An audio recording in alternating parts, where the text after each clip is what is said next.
If this had not happened to me, and I had not had a CD with most of the events of that night recorded on my video camera, I would have said that it was all a dream.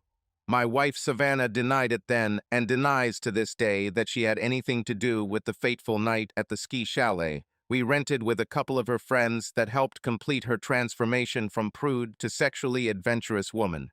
Our sex life has become predictable and routine, once a week, usually on Tuesday, and once each on Saturday and Sunday.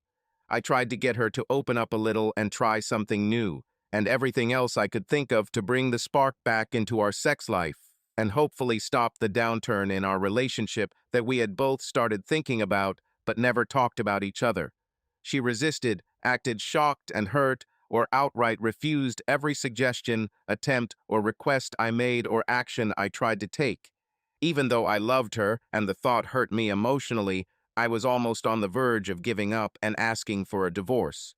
Luckily, or maybe out of sheer desperation on my part, I started talking to her during one of our Saturday love sessions, telling her how I had dreamed about her making love to another woman. I didn't expect the answer I received. During our lovemaking that day, Savannah was a completely different person than the one I was used to. It took some convincing on my part, but I got her to tell me why she reacted the way she did, and she finally admitted that she had a similar dream, except that it was me making love to another woman while she watched. That was 4 months ago, and we started telling each other about our other fantasies. We both understood the fact that her fantasies about me and another man had a negative impact on me. Don't get me wrong, not all of my fantasies involved another woman. I told her about those that concerned only us. We started doing some of them with just the two of us, and our sex life improved even beyond what it was when we were dating, and then newlyweds, and couldn't seem to stop ourselves from having sex every time we were together. When we met, her name was Savannah Gold, and my name was Michael Hartman. I was 22 years old, an electrical engineer who had recently graduated and was working his first job, and she was the 20-year-old daughter of neighbors who lived next door to my supervisor and new friend Justin Kraft and his wife Wendy, and we were all at a late summer barbecue, which Justin and Wendy hosted every year. They were 10 years older than me, and even though he was my boss, they adopted me into their family when they found out that I was far from home and had no friends or family close enough to help me with transition from carefree college. A working-class student was self-sufficient for the first time, apart from college, which I hadn't considered. Being a short 5'8" stocky build with a baby face that made me look years younger than my classmates in middle school, high school, and beyond, coupled with a fear of girls during those years. I didn't have a lot of experience communicating with girls or women. I had never had a steady girlfriend and had only been on a few less than successful dates in my life up to that time. Savannah was an average-looking girl and definitely not a fierce beauty, but I still couldn't take my eyes off her after her arrival that day. She was a little shorter than me, with short brown hair, green eyes, a button nose, full lips, a stocky build similar to mine, and a facial feature that made my eyes search for her whenever she walked out of my sight. She acted shy and unsure of herself, just like me, and if it weren't for Wendy, we would never talk to each other. Wendy must have noticed me looking at Savannah, and in a roundabout way directed Savannah to where I was drinking iced tea and introduced us. After the first few awkward minutes, Savannah and I relaxed and began talking to each other as if we had known each other for a long time, rather than as if we had just been introduced to each other a few minutes ago. Neither of us noticed Wendy slip away, leaving us alone. I enjoyed my conversation with Savannah for the rest of the day, but when she said she had to leave before the barbecue was over, I reverted to my old scared self and let her leave without getting her phone number or asking her about the possibility of us going on a date. If Justin hadn't inspired me to call her at home and ask her out, we never would have gone on that first date and ended up falling in love. That was 8 years ago, and for most of those 8 years, we were quite happy. I only learned about her many sexual preferences after we got married. While we were dating, and since neither of us had much experience, everything we did sexually was new and exciting. All the things that later became major problems in our marriage when it came to sex were not important in those days of courtship, and in the early years of our marriage. When I started trying to bring something new into our sex life, problems began. I learned that Savannah's very religious and divorced mother preached to her that sex was dirty and a wife should not enjoy it, but should let her husband have it to keep him happy. The only place where you could have sex was on the combat bed, with the lights off and most of your clothes off. She explained to me that the reason we had premarital sex was because she, consciously or not, was rebelling against her mother's control over her. I was the one who insisted that we leave the light on. I wanted to see what I thought was a beautiful body. I talked to her, begged her, bought and read her the book, The Joy of Sex, forced her to watch adult videos of me, but nothing changed her opinion about sex. I loved her so much and was so tired of trying to change her that I stopped trying and lived with the way our sex life was. Our life continued in the routine I mentioned earlier, and it got to the point where my disappointment and unhappiness became stronger than my love for Savannah, and I was ready to give up everything, as I already mentioned. Sharing our fantasies opened the mind of Soap to the idea that sex isn't dirty, but meant to be enjoyed, and that when you do it with someone you love, it's actually quite wonderful. What happened on our first ski holiday of the season completely removed the remnants of her sanctimonious attitude. We took a week off to go skiing with two girlfriends of Soap who shared the chalet with us and its cost. It was a 6-day, 5-week package that Savannah found online. The ski resort had 10 runs ranging from beginner to expert and 50 inches of snow, mostly man-made. It was the second week of January, and everything was starting out perfect until something happened that may have led to the events that followed. This would be one of the oldest cliches in the book, if it weren't for one thing. I broke my leg tripping over my own feet and falling down the stairs while returning from helping Lori Beth and Lisa, two of Savannah's friends, lift their suitcases into the upstairs bedroom, where there were two full-size beds in one of the two bedrooms of the chalet and not on the slope. I spent that night at the local hospital, and Savannah spent it there, in the folding chair she slept on.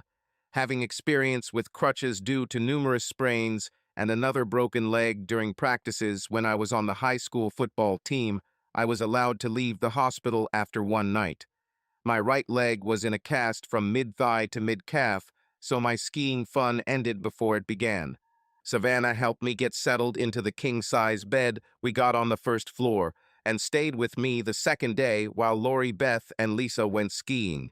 On the third day, I assured Savannah that everything would be fine with me, and she should go with her friends to the slopes. I alternated between sitting on the living room couch and lying in our bed while they skied. I could see and hear the joy and happiness the three of them must have felt on the slopes, but was a little nervous from what I heard when they thought I was asleep when they returned. Those three guys we met are so handsome. It's a shame you're married and Michael is here. All three of us could really enjoy ourselves right now, Lori told Beth, telling her friends. Exactly, and if we played it right, maybe we could end up with three guys making love to each of us. I haven't been in a good one like that since I left college. Can we go to the party in the main cabin? I overheard that Greg, George, and Mark were going to be there, Lisa said. You two can go. I'll stay here with Michael. I missed him when he wasn't on the slopes today, and I want to spend the evening with him, Savannah replied to her friends, but I could hear the disappointment in her voice. Please come with us, Savannah. You know that Mark was really interested in you, and although you didn't give him the same encouragement that we gave Greg and George, I could tell you liked his attention. Admit it, you would have let him make love to you if Michael weren't here, Lori told Beth Savannah. No, I wouldn't let Mark make love to me even if Michael weren't here. I love him too much, and I wouldn't do anything to ruin what we have together for a few nights of pleasure with another man. From all the things we talked about, I am sure that my husband will not be able to stand me with another man, and he will do everything to hurt and humiliate me in the process. If you want to go to the main hut, go ahead, but I'm staying here with my loving husband. He may not be as tall, dark, and handsome as Mark, but he treats me like a queen and loves me like no one else can, so I'll stay with him tonight, said Savannah to friends with a hint of anger and determination. Okay, we'll go on our own. I'm sure we can make all three guys happy tonight if they want, and I'm pretty sure they will, right, Lisa? Lori Beth lost her temper, Savannah. Yeah, I'm going to go take a hot shower and take a nap before the party, Lisa said before I heard her walk up the stairs. Wait, Lisa, I think I'll join you. I heard Lori Beth scream before I heard her running up the stairs and began to wonder what she meant by joining her. I was going to pretend to be asleep, but after I heard what I said, Savannah decided not to try to deceive her. I had always been open and honest with her and didn't want to start keeping secrets like she had done throughout the years of our marriage. I sat in bed with 3 of the 4 pillows that had been on our bed when we arrived propped up behind me, cushioning the blow. About solid wood headboard. Savannah froze when she saw me sitting there, receiving the look of frightened doe that I'm sure every husband has seen on his wife's face at least once in his life. How much did you hear, Michael? Asked me Savannah with the same feeling of fear in his voice. Please close and lock the door and I will answer your question, Savannah, I told her as calmly as possible. She did as I asked and hurried to the side of the bed I was lying on, trying to hug and kiss me, but I put my arms out to stop her before she could hug me or kiss me on the lips. I saw her struggling not to burst into tears at my actions. You don't need to say anything.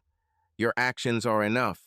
Please, Michael, you have to believe me when I tell you that nothing happened between me and Mark. Savannah began to plead with me, standing next to the bed and wringing her hands, while tears streamed down her cheeks.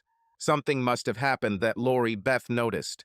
We can start planning our divorce if you're going to lie to me again or keep secrets from me. You were absolutely right about one thing I heard. I'll kick you out the door quicker. Then a professional kicker would kick an extra point over the crossbar, and I would do anything to hurt you and humiliate you in the process if I ever found out that you had sex with another man. I don't know why I don't react the same way when I imagine you with another woman, but every time the slightest idea of another man touching you crosses my mind, I feel sick. I love you with all my heart, but I won't stay with you if you're with another man.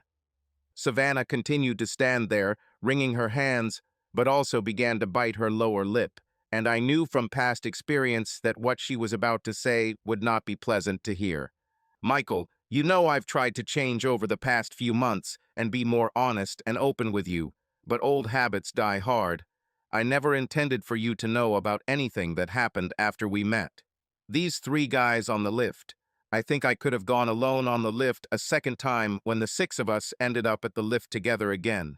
But the line was long and Lori Beth and Lisa were already on separate lifts with Greg and George next to each of them, so I sat on the 3rd one with Mark. He kept telling me how beautiful I was, even though I knew it was just a trick and not the truth, during the climb, and how he wished he could get to know me better. The touching didn't start until the next rise, and by then Lori Beth and Lisa were already making out with their boyfriends, and I think Mark thought I was just like them. I told him no when he tried to kiss me, and that I was married and not single like them, and that I couldn't do to him what they did to their friends. I didn't let him kiss me, and besides what he said I ignored, I didn't encourage him in any way, but he forced my mind worry. You can go with your friends and completely destroy our marriage, if even half of what I said or thought happened on lifts today. I love you, Savannah, but I won't tolerate being cheated on with another man, and I'm starting to doubt if I can even trust you after what I overheard and what you said today. Stop. Please stop. Stop saying all these terrible things and thinking all these terrible thoughts. None of this happened, and I will never tie you down or allow another man to tie you up and make you watch me have sex with him. The touching was mostly innocent, holding hands or arms while getting on and off lifts, helping with a fall, which only happened once, FYI, not like the last time we skied, and it felt like it. I forgot how to ride. I stopped him and made it clear that he better not try again. When he accidentally tripped over to try to kiss me after I told him not to, lift that this would not happen, I pushed him away, he fell, and I did not help him get up. I left him and the others on the slope and spent a good hour in the cabin alone before Lori Beth and Lisa found me there. I know you can't bear the thought of me having sex with another man, and that fantasy will never come true as long as you live, but I can't help but think about it. Can you control the fact that the thought of me with another woman excites you so much? No, I can't, and I already told you that I can't explain why the thought of you with another woman excites me, but the thought of you with another man disgusts me. Michael, I know I've kept secrets from you, big secrets, in the past, and you have every reason to doubt when it comes to trusting me, but I've never lied to you. I know you think keeping secrets equals a lie, but I don't think so. Can you honestly say that you think I've ever lied to you since we met and throughout our time together? Apart from those secrets you talk about. Yes, they don't count. You knew nothing about them, and as soon as you started asking the right questions, I told you everything honestly and openly. I really love you, Michael, more than you can imagine, and I will never do nothing to hurt you physically or emotionally if I can avoid it, and that's the honest truth. I can't force you to trust me, but I ask that you try and do your best to trust me about everything that happened today. My promise is to be more open and honest like you, and my sworn assurance that I will never be with another person sexually, male or female, unless you are absolutely sure that you want it and can handle it. I won't do anything that could jeopardize our marriage. I promise I won't. Can I hug and kiss you now? I missed you on the slopes and lifts today. Please, Michael, stop being angry and paranoid so we can enjoy the evening together. I really need you to hold me right now. She asked me with those big, pleading puppy dog eyes that she can do, and always weakened me in the knees and made it so that I could not resist, and this time was no exception. To your first question, no, I don't think you've ever lied to me. To your second, yes, you can hug and kiss me, but there's something you need to do first. Tell me what I need to do, and I will do it if I can. Please, Michael, tell me quickly. Take off most of these clothes. I can't believe you're not already sweating from the heat in these clothes. We woke up to someone knocking on the bedroom door. We've got dinner ready if anyone's hungry, one of Savannah's friends said through the door. We'll be there in a minute, Savannah shouted back. Savannah helped me put on a pair of sweatpants that she cut up my right leg so I could wear them around the chalet since I broke my leg. Savannah, I washed and dried them once in the washer and dryer that were in our room. After putting on a sweater, I hobbled on crutches into the dining room and sat down on a padded bench they had moved from the living room so I could sit with my leg extended.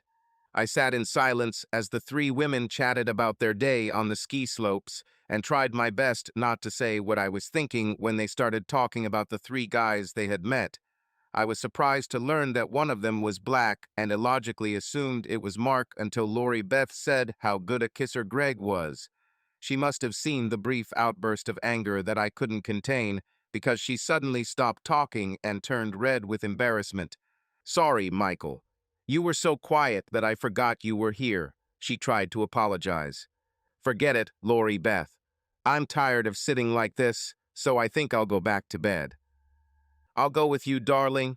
Here, let me help you up, said Savannah, getting up from the chair next to me at the end of the table. I allowed her to get up, and making sure that the crutches were firmly under my hands, I spoke to her and her friends. Honey, you don't have to go if you want to stay here with them. I managed to get up and go to bed on my own most of the day. I've been with them all day, and I want to go with you. Don't you want me to come with you? Yes, I would really like you to come with me, but you are free to do whatever you want. Good, because I want to be with the most wonderful husband in the world. Where is he, and how can you leave me for him? Won't his wife be angry when she finds out about you too? I asked her, teasingly, seeing the looks of shock flash across Lori Beth and Lisa's faces. I was talking about you, you're a big fool. Now look at what you've done.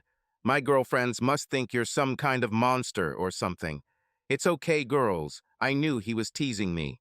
You both haven't been around him long enough to know when he's teasing and when he's being serious.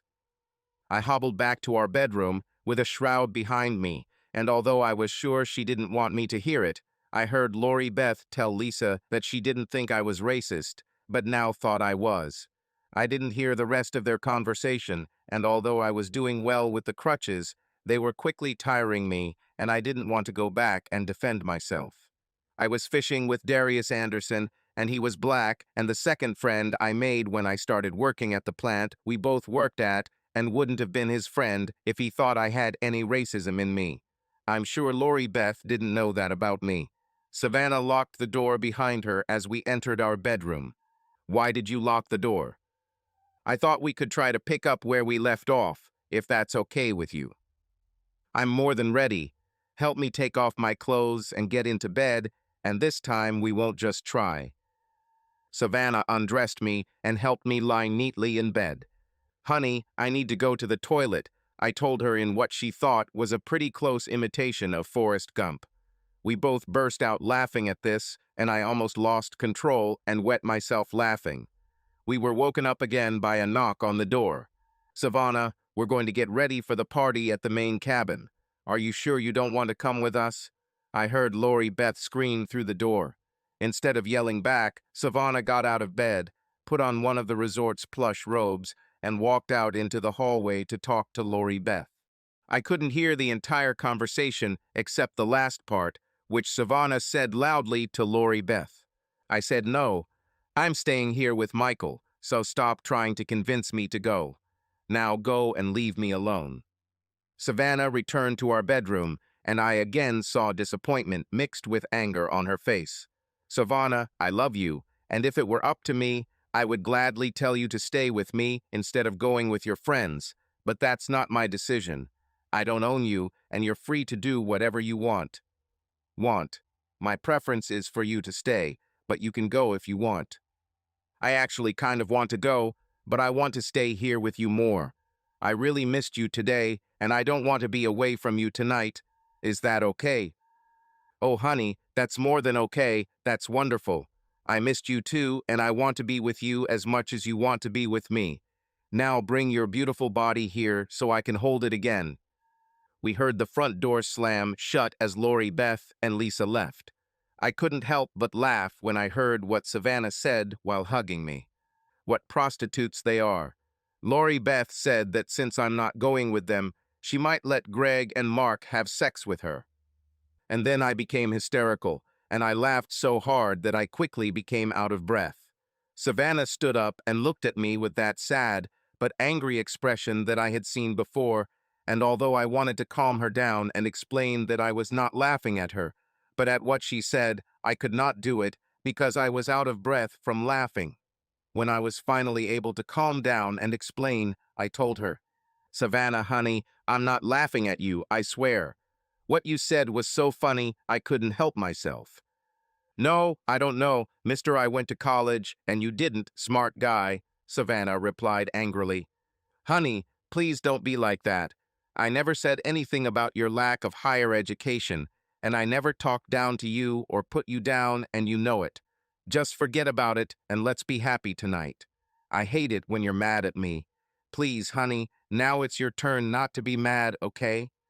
Okay, I'll stop being angry. Changing the subject, are you going skiing today? They're coming, but I'll stay here with you. Why? Don't you want to ski with them? I would have gone if they weren't going to meet Greg, George, and Mark. I don't want to end up in the same situation I was in yesterday again. I'm not sorry you're not going if they're going to meet these guys, but are you sure you don't want to go? Today and tomorrow are the last days you can ski. You're afraid you won't be able to resist the temptation, Mark, or are you afraid that you won't want to resist? I saw that I had hit the mark with that comment when Savannah lowered her head and my heart sank. My once sexually repressed wife realized how good sex could be and now wanted to explore her newfound desires, and my greatest fear could become a reality. I was afraid that if I managed to expand her horizons sexually, she would want to go further than I was ready and I would lose her. I decided there was no better time to voice my fears than now. Savannah, I was afraid that this might happen if I was able to break down your sexual barriers. You fantasize about sex with Mark, and I'm afraid that you are thinking about it seriously. Savannah, you know that I love you and will do almost anything you want to make you happy, but I cannot and will not tolerate you having sex with another man or men. If you need to explore your new sexual desires with other men, I will not fight the divorce if you are fair and not try to take everything from me. You're a free white American woman, and I can't stop you from having sex with whoever you want if you're willing to lose what we have in me. Stop it. Stop it right now, Savannah screamed, jumping to her feet. She stood by the bed, her face flushed with anger, her breathing fast and ragged. I've never seen her so angry. Lori Beth interrupted the moment by knocking on the door and shouting, "Is everything okay there?" "Yeah, it's okay. Go enjoy your skiing. See you later." "Okay, bye." We both heard the front door open and close. At least they didn't slap her this time. Savannah had almost completely calmed down. "Michael, I love you with all my heart, and I don't want a divorce or losing you. I know how you feel about me with another man, and yes, I want to have sex with Mark, but I won't do it because I love you so much. Why do you think I didn't want to go with Lisa and Lori Beth? Because you were afraid to give in and let Mark take you to where he was staying and have sex with you. You knew that if that happened, I would be able to sense it, and we would be finished as a married couple." "No, that's not why. I didn't want to go because Lori Beth kind of promised Greg, George, and Mark that they could have sex with me today after they talked me into it. That's why I came here with you to avoid it." "She's a really good friend, isn't she?" I said sarcastically. "It's not enough for her to be a woman of easy virtue. She needs to make her faithful wife the same."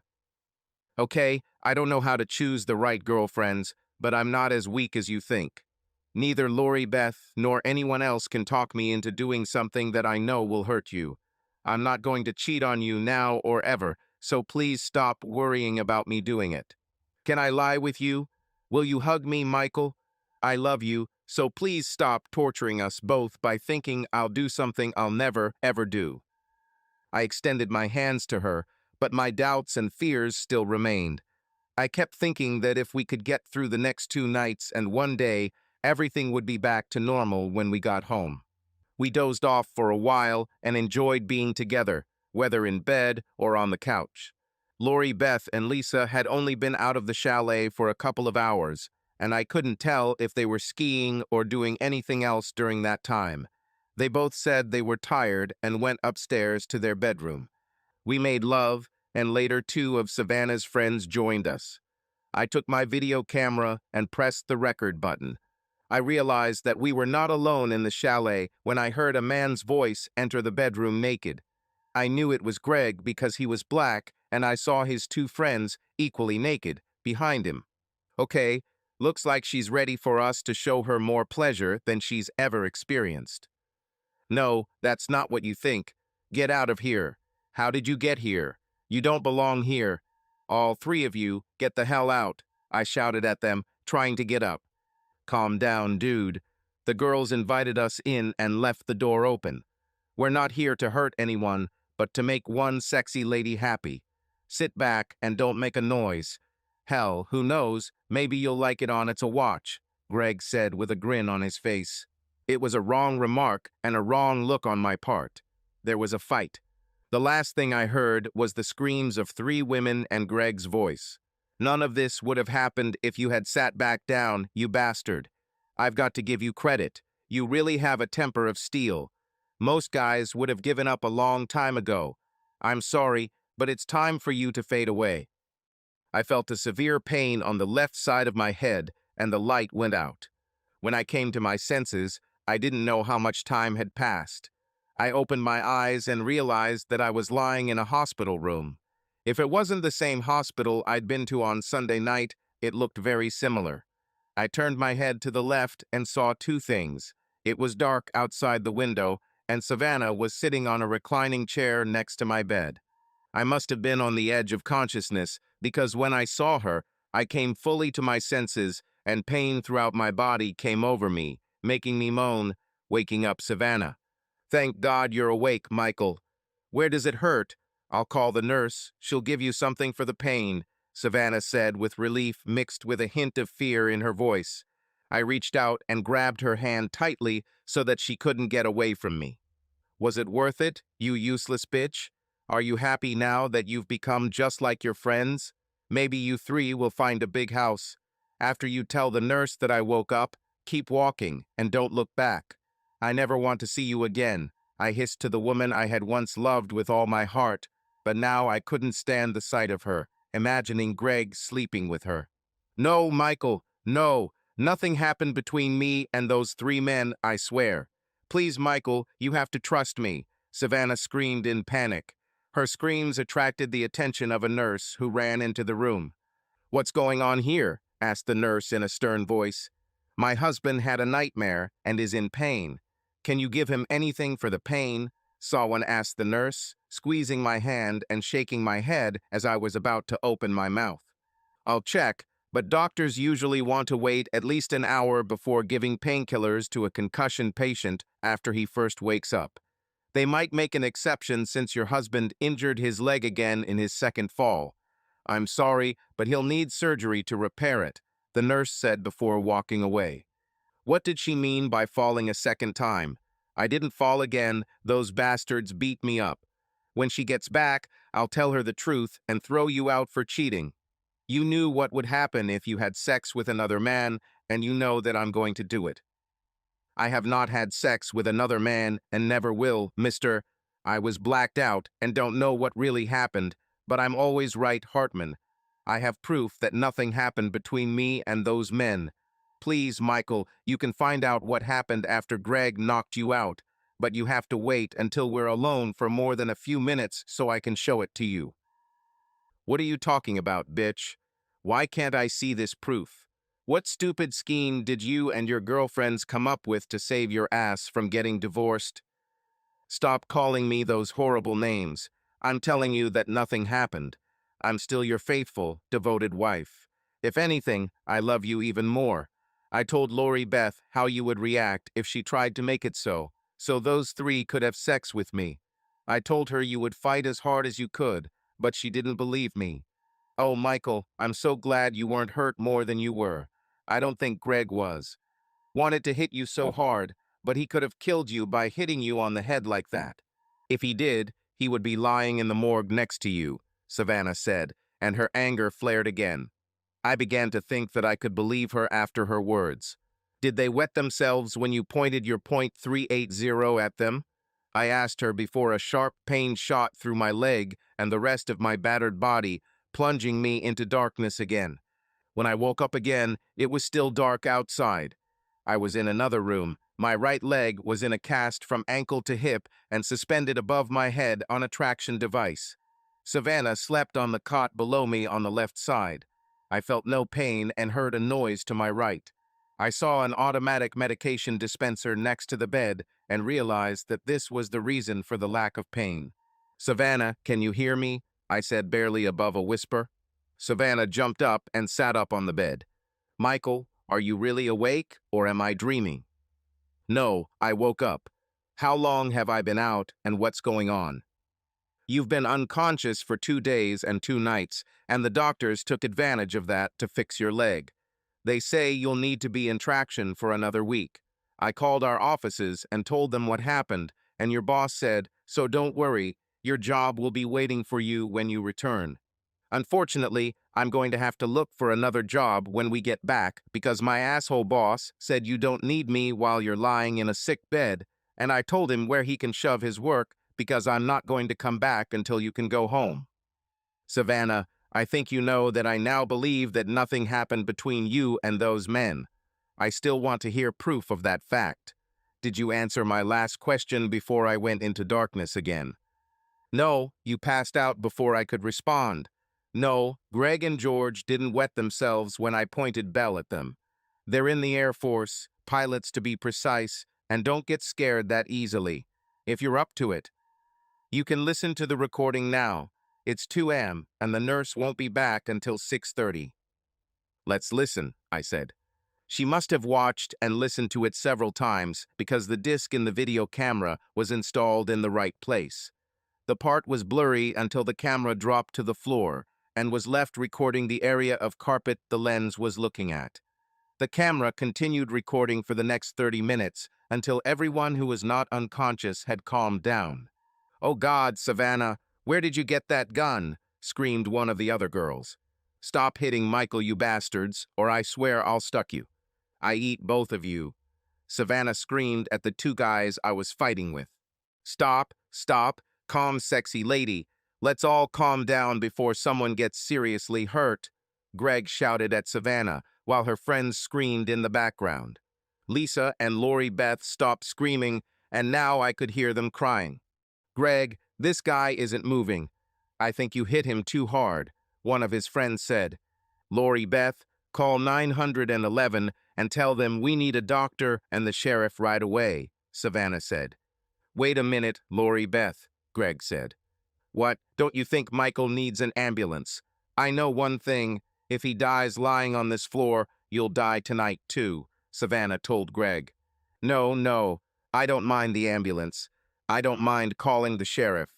We can all get dressed. I'm starting to get cold, Greg said. Okay, but someone needs to call 911 first, Savannah said. I'll call, but what should I say? Asked Lori Beth. Tell the dispatcher that Michael fell, just like Greg said. George and I will move him there, and no one will know what really happened, Greg said. Tell me why I shouldn't call the sheriff and tell him the whole truth, Savannah asked. Because all three of us are pilots in the Air Force, and will be demoted, court-martialed, and maybe even sent to Leavenworth if, God forbid, your husband dies or is seriously injured. The military doesn't like harming its members. Besides, we'll do whatever it takes to make this misunderstanding go away, Greg said. What's the misunderstanding? Michael kept telling you to leave, and you ignored him, Savannah said. Well, yes, but he started first by throwing a video camera at me. Please, can I put my clothes on? Greg said. Me too, said another of his friends, who remained conscious. Okay, everyone gets dressed except Lori Beth. You call 911 and tell them Michael fell like Greg said.